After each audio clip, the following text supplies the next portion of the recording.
I simplify all things real estate. This month we are talking about presentation. So, presentation when selling a home. What does that even mean? Basically, presentation matters. So, put yourself in your buyer's shoes. If you were going into a home, what would you want it to look like if you were thinking about buying a home? Now, if you are living in the home and will be living in the home during the selling process, there are some things you can do to kind of just help. Obviously, you're not packing up your whole house. You're still living in the house. So what can you do to help with presentation? One thing is going to be get rid of all personal items. So go ahead and start packing those things away. Pictures, mementos, whatever that kind of looks like.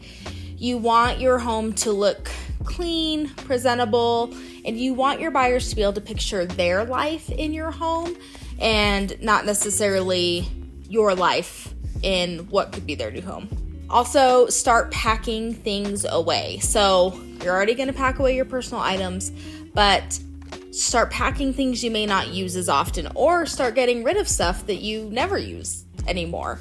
You can start the moving process now. It'll actually make everything easier in the long run later on anyway, and it helps your home look more presentable to buyers. Improve your curb appeal. So let's work on that landscaping. Think about when you see a home for the first time, you are on the outside of the home. Going in, usually what is the front door? The first impression of the home is going to be that front yard, that front area. So make sure it's cleaned up. If it's landscaped, great. Just make sure maybe bushes are trimmed. There's not a lot of trash or toys or whatever laying around. If it's not landscaped, consider maybe doing some basic landscape if it's in your budget to do. Essentially, we just want the front of the house to look the best as possible.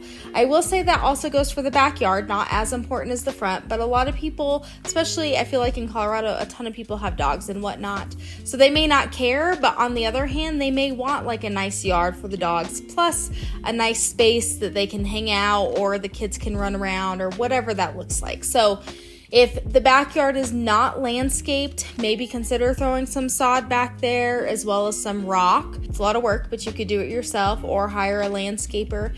If that's not an option, if it's not in your budget, that's fine. We just do the best we can, essentially. Think about the rooms that you spend most of your time in as a family.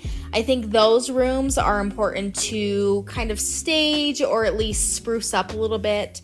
If you can kind of style the dining room, dining area, table, placemats, place settings, that kind of thing, flowers on the table, even if they're fake, just kind of gives a nice appeal and is like, oh yeah, I could totally picture eating with my family in this space.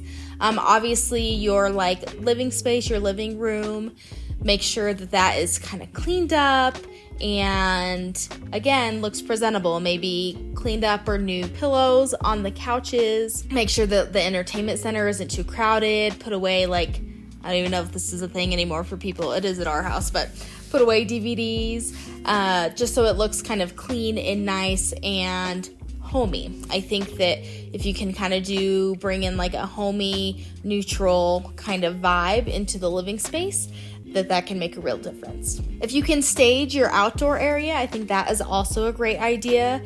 Maybe clean up the patio furniture, take the covers off, at least for the marketing and for showings, for open houses, that kind of thing. I spend a lot of time in my yard during the summer months in Colorado, as I feel like a lot of people do. I can't speak for everybody.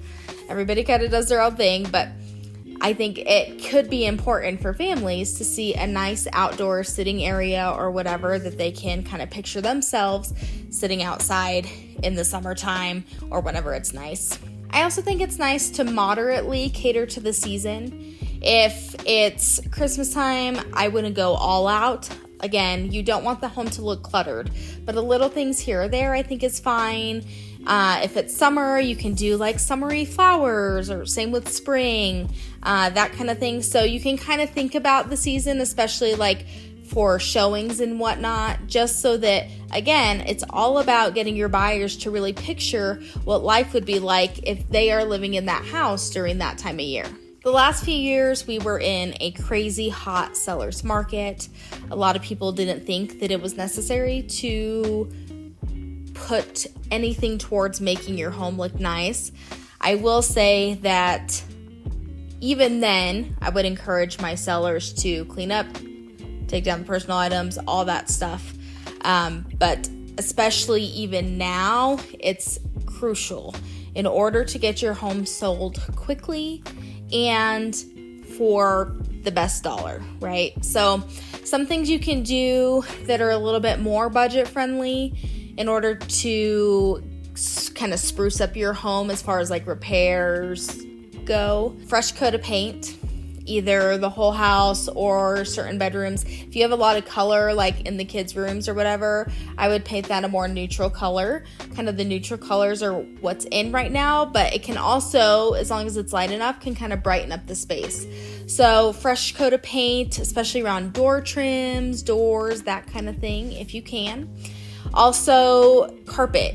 If you have carpet and you have the budget, I would go ahead and replace the carpet. If not, maybe have it professionally cleaned, depending on the age of it, depending on how old it looks, that kind of thing. I know that a lot of these like newer builds don't always put the nicest carpet in. Ours is already, we've been in this house 4 years and it's already kind of beaten down. So just consider carpet. A lot of people, in my experience, a lot of my buyers, one of the first things they look at is the floor when they go into a home, and the condition of the floor could make or break the sale for them. If you have hardwood floors, maybe consider getting them refinished. If you have like the refurbished hardwood floor, maybe if it's kind of banged up, scratched or whatever, maybe consider replacing that. Again, all of this will depend on what's in your budget and what you wish to get out of it, but little things that can help sell your home quickly and possibly for over asking. Thanks for watching this month's Real Simple class. Next, we are going to be talking about the marketing. So we just talked about the presentation as far as selling a home goes. So now we're going to talk about the marketing. Once we have the house looking spick and span and all ready, then what do we do next? And how do we sell it and get eyes on the property? So next month we'll be talking about marketing your home. I hope you guys all enjoyed this episode of Real Simple, and I'll see you next time.